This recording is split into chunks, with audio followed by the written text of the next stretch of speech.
Sí, cuestión primera, artículo 2. Entonces, si la sacra doctrina es ciencia, la objeción primera es una objeción clásica,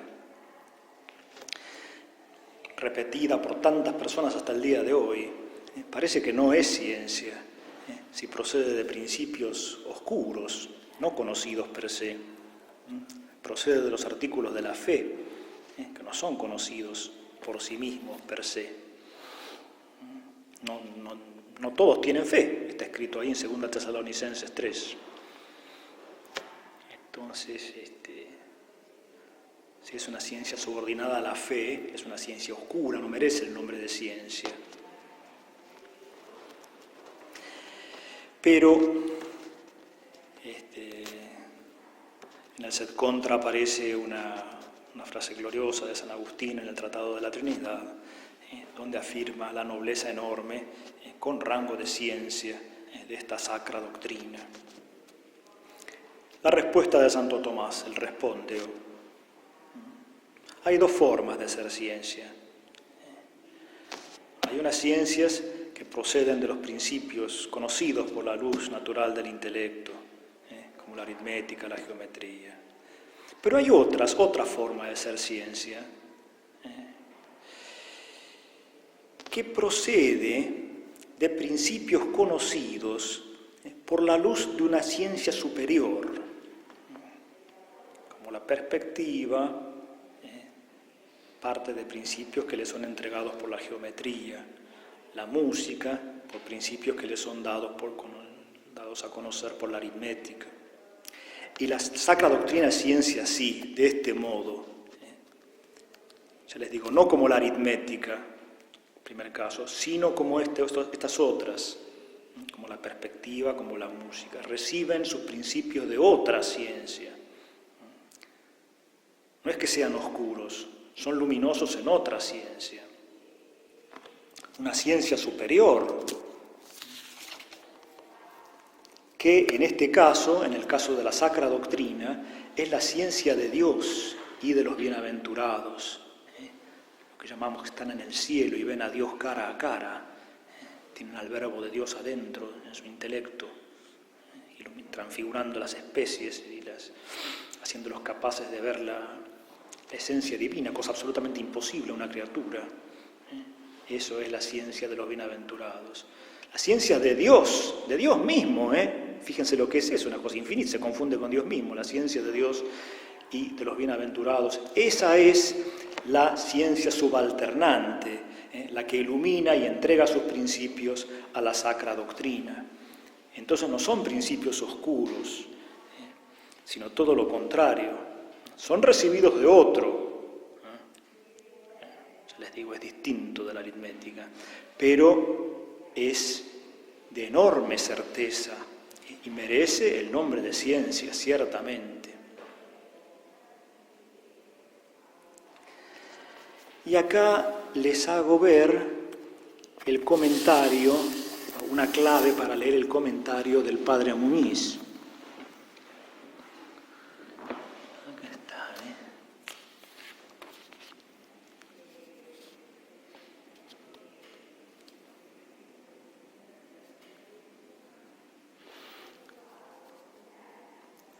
La sacra doctrina, entonces, no tiene no recibe sus principios del hábito de la fe que está en el ser humano, como un hábito muy noble, pero que tiene cierta oscuridad, sino de la ciencia de Dios y de los bienaventurados. Esto marca un enorme abismo respecto de la posición de Suárez y otros discípulos y otras escuelas que se derivan de él. Si el principio de la sacra doctrina es la fe, todo queda bastante oscuro. La oscuridad que tiene la fe, junto a su enorme luz, también tiene una oscuridad, se transmitiría a toda la sagrada doctrina. Pero, acabamos de ver, los principios los recibe la sacra doctrina no de la fe, y menos de la fe subjetiva dentro del ser humano, sino de la ciencia de Dios, la ciencia que Dios tiene de sí mismo y que se identifica con Dios y de la ciencia de los bienaventurados, que ven a Dios, insisto, cara a cara, teniendo al Verbo de Dios en el lugar de las especies, de una forma tan íntima, una cosa prodigiosa, maravillosa, jamás soñada. Entonces, en la posición de Suárez, aparece aquí en el comentario de Muñiz, comentario al artículo 2, la teología queda como una pobre ciencia física, dice él, pobre ciencia física. Estudia algo que está fuera, subrayar la palabra fuera del campo de la revelación. En conexión con la revelación, sí, pero fuera. Como si se procediera de lo revelado a lo no revelado. Ese sería el itinerario de la sacra doctrina y de la teología. El teólogo parte de lo revelado, los credos, la Biblia, y avanza hacia lo no revelado, hacia lo incierto, hacia lo oscuro. Y eso es típico de esa escuela. En cambio, sí hay acá es pertinente la comparación, el símil, al que hice referencia a clases anteriores, sobre que se parece al telescopio.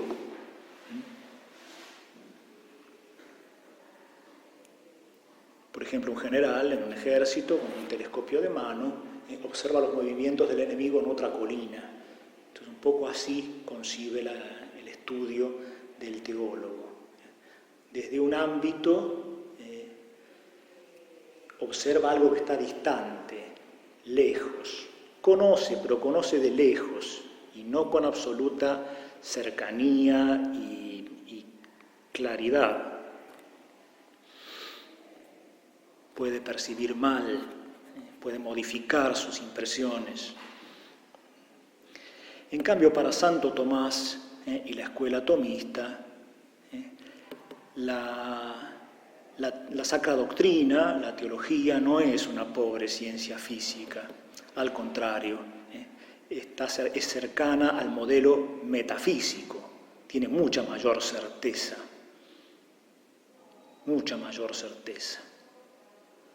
Para ahondar en el mismo símil, el teólogo aquí es semejante al científico que aplica el microscopio, no el telescopio, sino el microscopio, bien cerca, para ver con absoluto detalle y con mucha claridad aquello que estaba implícito, que el ojo en primera mirada no captaba.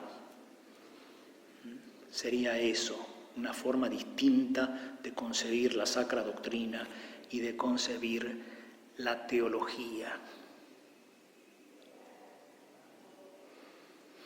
Por eso los teólogos de las escuelas análogas al suarismo, hay tantas, tienen una visión más provisoria de la teología, van revocando sus tesis.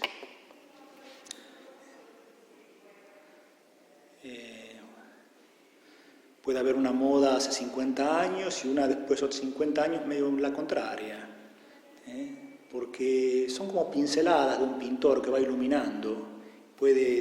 O un científico proponer tesis que hoy las propone y luego las revoca. El mismo autor, es frecuente en nuestros días también, no voy a hacer nombres, hace una obra enorme de varios tomos sobre toda la teología, desde el Génesis hasta el Apocalipsis, y desde el hombre hasta la vida eterna. Y después de 10, 15 años te publica otra obra igual, sobre el mismo tema, con nuevas pinceladas, todas medio provisorias, todas con algo de verdad, con mucha belleza lingüística, en general son gente de muy buena pluma, cosas bellas, pero a las cuales no quedan muy atados, como si fueran así eternas o irrevocables, mucho menos, son palabras que no les gustan. Les gusta que la teología sea flexible, que siempre pueda ser reformulada, que siempre se pueda adaptar a circunstancias nuevas y ser, sobre todo, reformulada, es la palabra académica, pues mucho del mundo académico esto, ¿no? Entonces, eso es importante en el artículo 2. no les gusta a estos teólogos más no tomistas, digamos, no les gusta lo que les parece una certeza excesiva, les parece demasiado metafísico eso, y ellos no son muy afines a la metafísica. Entonces prefieren un acercamiento más literario y más flexible, lo cual en principio es legítimo y a veces de gran belleza literaria, pero es un poco peligroso si uno lo extrema a los credos, por ejemplo. Va a decir entonces la formulación del credo de Nicea, consustancial al Padre, es provisoria, fue hecha por los griegos del siglo IV, Concilio de Nicea. Al hombre de hoy, del siglo XX, XXI, ¿qué le dice esa fórmula? Consubstancial, si ni siquiera sabe lo que es substancia.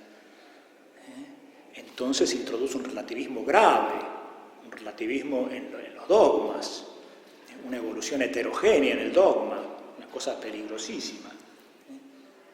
Una aventura interesante, que es muy sugestiva y a veces de gran belleza literaria al principio, pero de gran peligro si se pierden de vista estas certezas,